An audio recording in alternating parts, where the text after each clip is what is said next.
구독자의 취향에 따라 재생 속도를 변경하면 더 유용하게 동영상을 시청할 수 있습니다. 이 영상은 성경을 매일 한 장씩 읽는 효과가 있고 궁금한 부분을 해소할 수 있으며 맥락을 이해하는 데 도움이 될 것입니다. 창세기 26장의 키워드는 기근, 이삭의 거짓말, 우물, 브엘세바, 언약갱신 등이며 핵심 성경 구절은 창세기 26장 3절이다.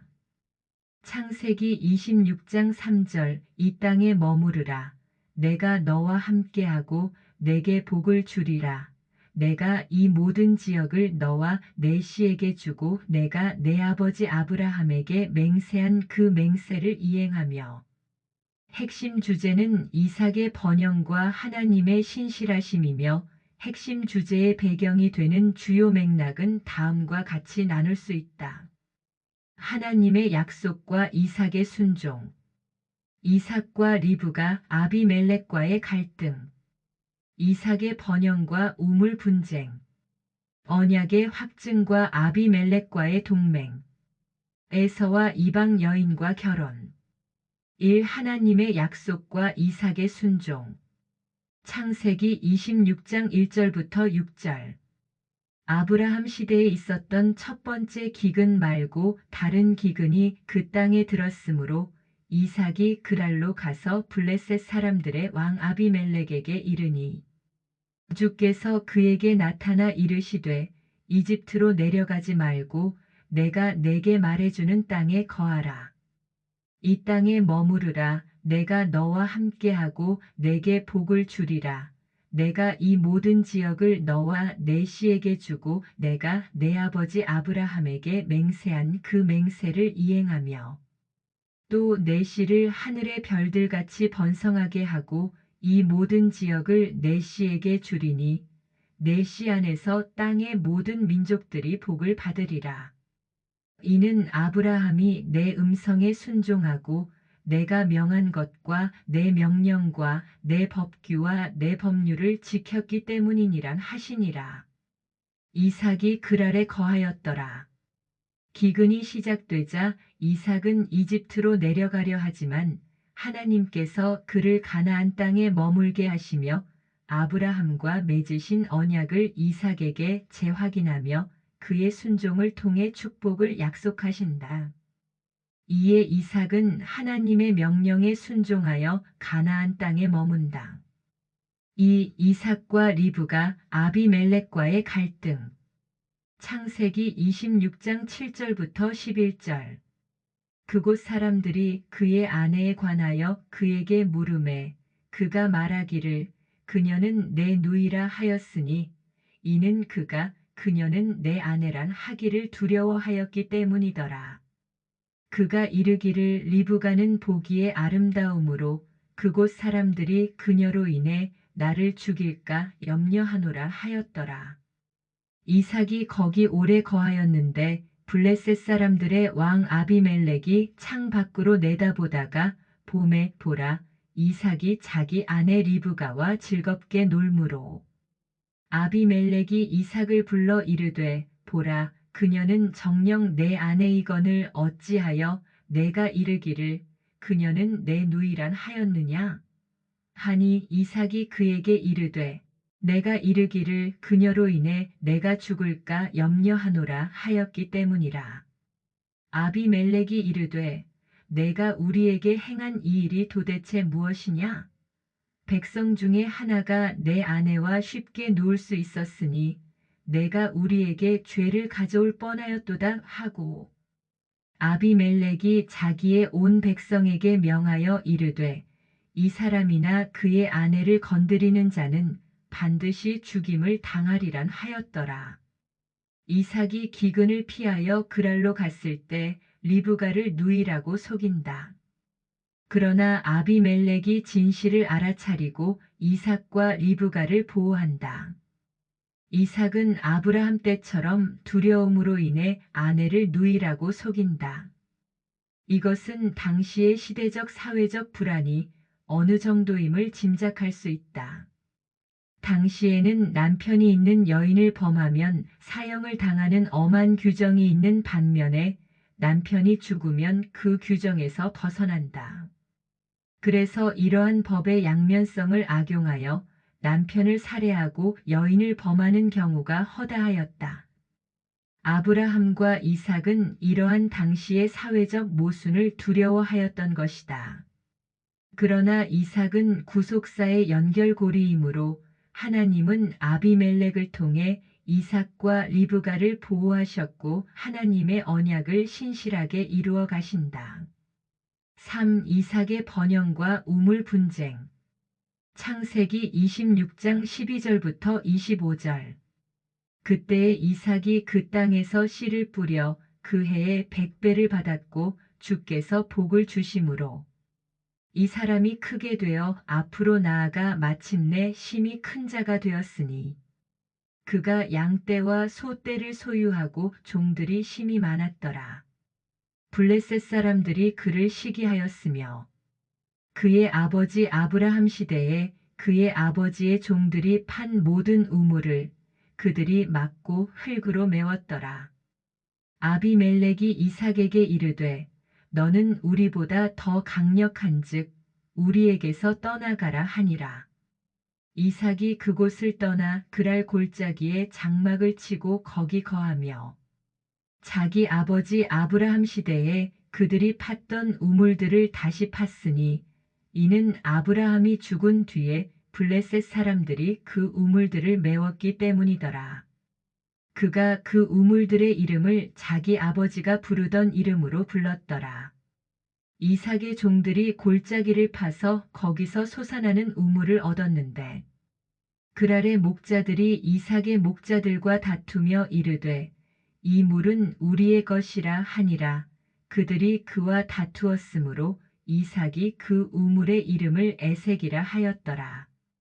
그들이 또 다른 우물을 파고 또 그것으로 인하여 다투었으므로 그가 그 우물의 이름을 심나라 하였으며 이삭이 거기서 옮겨가서 다른 우물을 팠더니 그들이 그것으로 인해 다투지 아니하였으므로 그가 그 우물의 이름을 르호봇이라 하고 이르되 이제 주께서 우리를 위해 자리를 만들어 주셨은즉 그 땅에서 우리가 다산하리라 하였더라.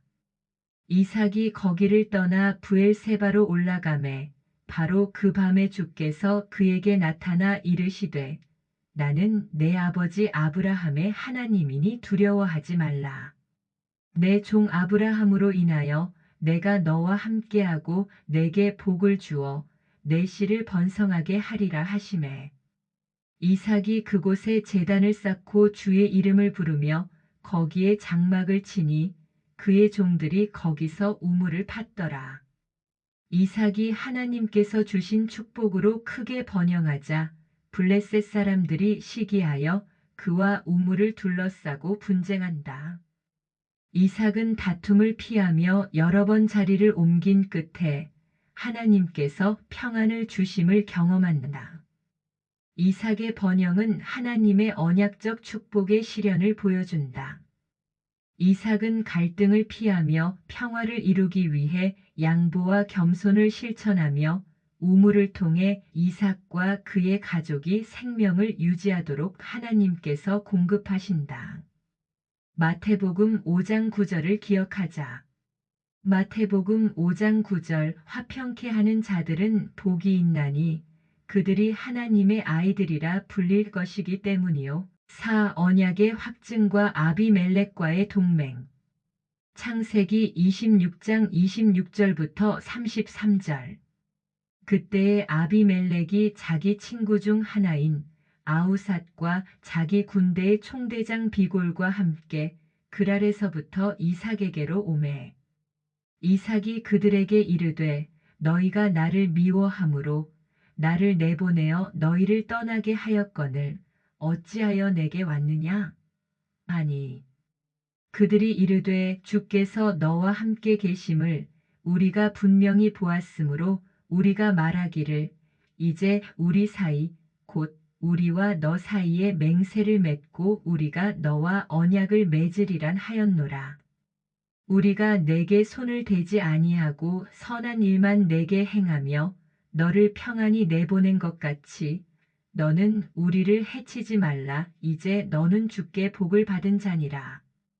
이삭이 그들에게 잔치를 베풀매 그들이 먹고 마시고 아침에 일찍 일어나 서로 맹세한 뒤에 이삭이 그들을 보내매 그들이 그를 떠나 평안히 갔더라.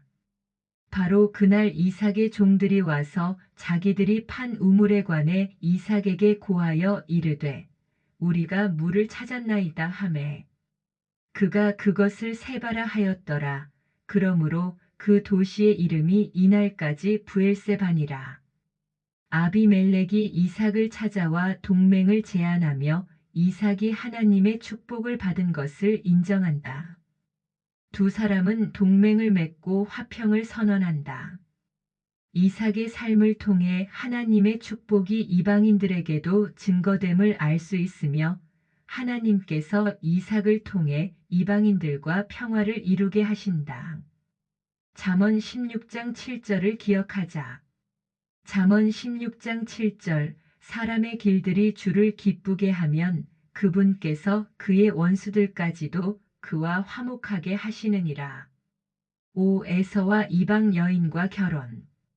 창세기 26장 34절 35절 에서가 40세에 헷 족속 부에리의 딸 유딧과 헷 족속 엘론의 딸 바스맛을 아내로 취하였는데 그들이 이삭과 리브가에게 마음의 근심거리가 되었더라. 에서가 히타이트 여인들과 결혼함으로 부모에게 근심을 끼친다. 에서의 선택은 하나님의 언약적 기준을 따르지 않는 모습을 보여준다. 에서가 이방 여인과의 결혼으로 가정과 신앙의 갈등을 초래하는 가운데 이삭과 리브가는 하나님의 뜻에 맞는 선택의 중요성을 인식한다. 고린도후서 6장 14절을 기억하자. 고린도후서 6장 14절 너희는 믿지 않는 자들과 더불어 공평하지 않게 멍에를 같이 매지 말라. 의와 불의가 어찌 사귀겠느냐? 빛과 어둠이 어찌 친교를 나누겠느냐? 이 본문에서 다음의 질문을 해보자. 첫째, 하나님은 왜 이삭에게 이집트로 내려가지 못하게 했을까?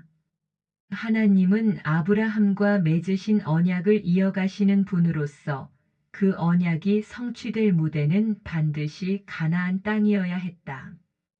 이삭이 기근을 피해 이집트로 내려간다면 눈에 보이는 풍요와 안전에 의지하는 길을 택하는 것이며 동시에 언약의 계보와 멀어지게 된다. 하나님은 이삭을 그 땅에 머물게 하심으로 내가 너와 함께 하여 복을 주겠다는 약속을 신뢰하도록 훈련시킨 것이다. 오늘날 그리스도인도 마찬가지로 눈앞의 현실적 안정, 즉 금권이나 제도를 좇기보다 하나님의 말씀을 온전히 지키는 믿음의 자리를 지켜야 한다. 둘째, 이삭과 블레셋 사람들과의 관계에서 양보하거나 다툼을 피하는 행위는 현대의 그리스도인들에게 시사하는 점은 무엇일까? 이삭은 여러 번 우물을 빼앗기면서도 다투지 않고 물러났다. 이는 단순한 온순함이 아니라 하나님의 주권과 공급을 신뢰한 믿음의 행위였다. 이것은 세상이 나에게서 모든 것을 빼앗아 가더라도 하나님께서 나에게 모든 것을 공급해 주신다는 믿음과 같은 것이다. 이러한 이삭의 행위는 예수 그리스도께서 십자가 희생과 평화의 길을 미리 보여주는 예표가 된다. 현대의 그리스도인들도 자신의 권리를 끝까지 주장하기보다는 하나님의 때와 인도하심을 기다리며 화평을 추구하는 삶인 참된 신앙인의 모습을 보여주면 좋을 것이다. 잃는 듯 보이는 양보가 오히려 하나님이 친히 더 넉넉함으로 채워주시고 더 넓은 곳으로 인도하신다는 믿음을 전하고 있다. 셋째, 에서와 이방인과의 결혼을 통하여 오늘날 교회 공동체와 그리스도인 가정에 시사하는 점은 어떤 것이 있을까? 에서는 언약의 계승자로서 정체성을 지켜야 할 위치에 있었지만 가나안 여인과 결혼함으로써 언약 공동체의 거룩함을 깨뜨렸다. 이는 단순히 배우자 선택의 문제가 아니라 하나님의 구속사적 계획을 외면한 선택이었고 결국 그는 언약 계보에서 제외되었다. 오늘날 교회 공동체와 성도의 가정도 같은 교훈을 받는다. 결혼은 신앙과 무관한 개인적 취향의 선택이 아니라 믿음을 다음 세대로 잇고 공동체를 지키는 중요한 언약적 행위이다. 그러므로 신자는 믿음 안에서 결혼을 선택하고 가정을 통해 신앙을 계승하는 책임을 감당해야 한다. 그리하여 우리는 우리가 받은 복음의 징검다리가 되어야 하고 가정이나 공동체에서는 믿음의 디딤돌이 되어야 한다. 이 영상은 성경을 매일 한 장씩 읽는 효과가 있고 궁금한 부분을 해소할 수 있으며 맥락을 이해하는 데 도움이 될 것입니다. 아멘. 주 예수여 속히 오시옵소서. 더 널리 알리기 위하여 구독, 좋아요를 부탁드립니다. 감사합니다.